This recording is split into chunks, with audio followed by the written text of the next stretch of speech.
Welcome back to World of Tanks with Hachiman. Um, I'm bringing you a milestone in my World of Tanks career.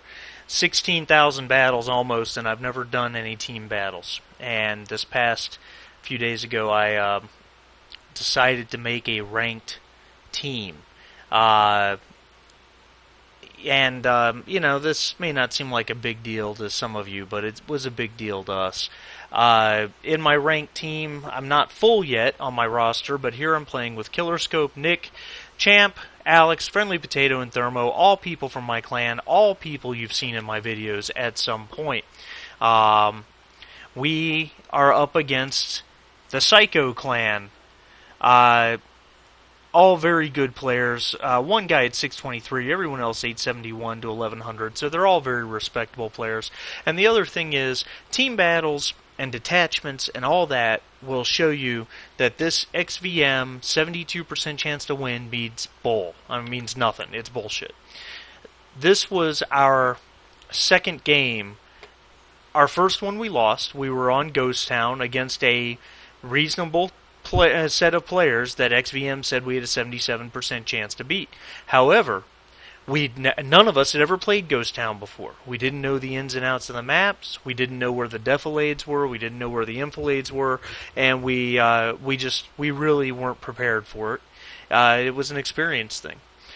This time we get a map that we're much more comfortable with, a map that we're familiar with. Now we've never played it in this style. First thing I noted was the cap points are kind of out in the open, and that worries me a little bit. Though this one's in a depression because this road runs a little bit lower than the area around it, and the enemy team spawns down in the wheel, as people call it, which is a very defensible position. My team, I've got Killer and Nick in IS-3s, Champ Ace in his Super Pershing, Alex and FP in their RU-251s, and Thermo in his T-49, which he thoroughly hates and probably will never play again. The enemy team is a 112, 4 IS-3s, a WZ-111. As far as I'm concerned, that's 5 IS-3s, 1 Super Pershing, and 1 light tank, a Type 64, who is also their best player. Here we go. When we put this team together, I waited till everybody got in their tanks and we made adjustments, and then I hit the battle button after selecting my M44, and Nick gave me some crap about bringing an artillery tank. Well, I've watched the M44 get used very effectively in the WGLNA quarterfinal games. Time to roll out. And here we go. I told everybody I'm going to try and deploy down in Kilo 1. I need the heavy tanks to move into this region right here. Light tanks I need to flit around and spot and get angles of fire, except for Thermo. Thermo, I want him to actually spot this cap. So everybody's in motion.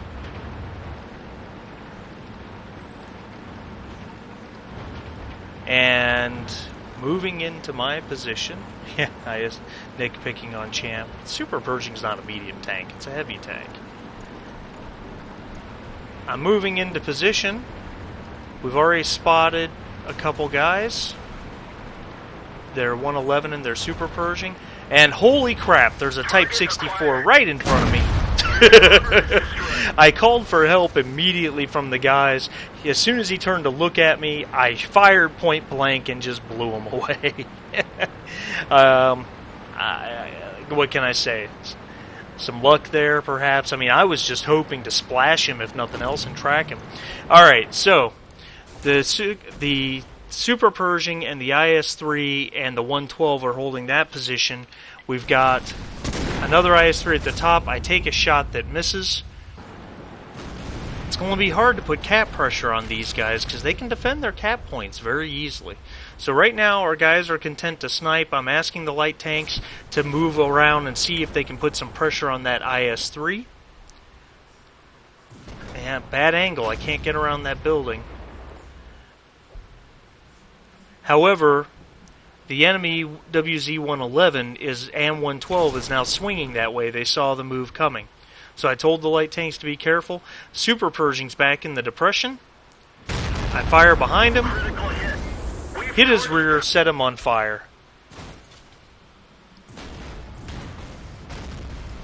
and he backs further into the depression. I still have a shot on him, though. He probably doesn't realize that. As long as I can loft over the debris ringing that impact crater. Nah. It looks like it actually must have hit the side of the building up there. That's unfortunate. Alright, the Super Pershing and enemy IS-3 have moved back into the corner, much more defensible. We've lost spot on most of their heavy tanks. Now, I'm unclicking here. You got Killer Scope in his IS-3. Alex is calling for the heavies to push because the light tanks really can't do anything at this point. So he's asking the heavy tanks to put some cap pressure on these guys, because this cap it's down. As long as you stay on the road, you're down below.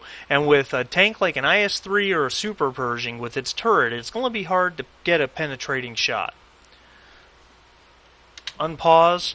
Killer is moving forward to take the corner.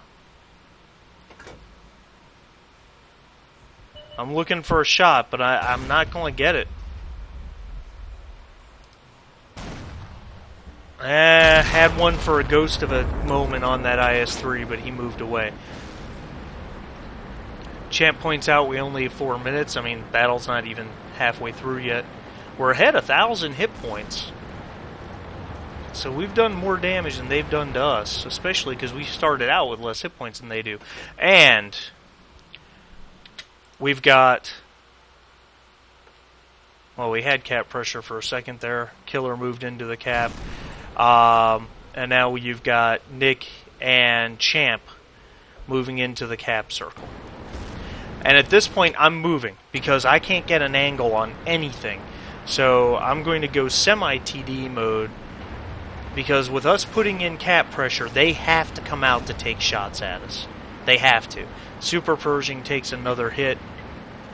He's almost dead. So is the IS-3. And our light tanks are now fighting the enemy IS-3 and WZ-111 up there, but that's a fight they're going to lose. But they can't afford those heavies to be able to come around. I take a shot that falls well short. IS-3 comes out. I take a hit from the Super Pershing. He's firing premium ammo. And I'm loading. And Killer kills the IS-3. And now he starts to push on the Super Pershing. I missed the Super Pershing. But Killer's going to push that Super Pershing right out so he can't defend. Perfect screen move there. When you're capping, you got to screen. And that was a perfect screen. I'm loading, and I'm aiming at the 112. If he shoots at me, I'm good with that. That means he's not resetting. I can't get a shot like that. I'm going to have to dumb fire it. And I get the kill. Nick takes a hit in his IS-3. There's an enemy IS-3 coming right at us. I'm going to come out here, and I'm going to aim at him, because one of two things is going to happen. He has to waste a shot to kill me, or I'm going to hit him. And that's what he does. He wastes a shot to kill me. A Champ hits him back. So did FP, Friendly Potato, and his RU. Now, this was brilliant. This was absolutely brilliant. Killer Scope pushed into the wheel and got into this impact crater right here. Now they've got a problem. Their IS-3 up there is flanked by my RU, and he's fighting two guys in the cap. These two heavies have to come around to stop the cap. But if they do, they're open to fire from Killer Scope and his IS-3. And he's going to be very hard to damage down in that crater. He comes out, blows one through the drive wheel of the 111 for a good penetration roll. Champ and Nick kill the enemy IS-3.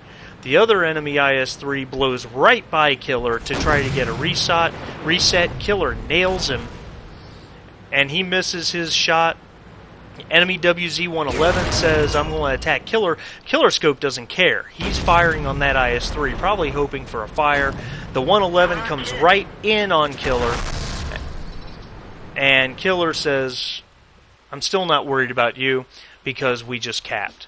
We lost 2 tanks, myself and Thermo and his T-49. I'm sorry, 3 tanks. We lost Alex and his RU-251 as well. But it was a lot of fun, and I thought we did great. Thanks, guys. Subscribe for more. Comment below.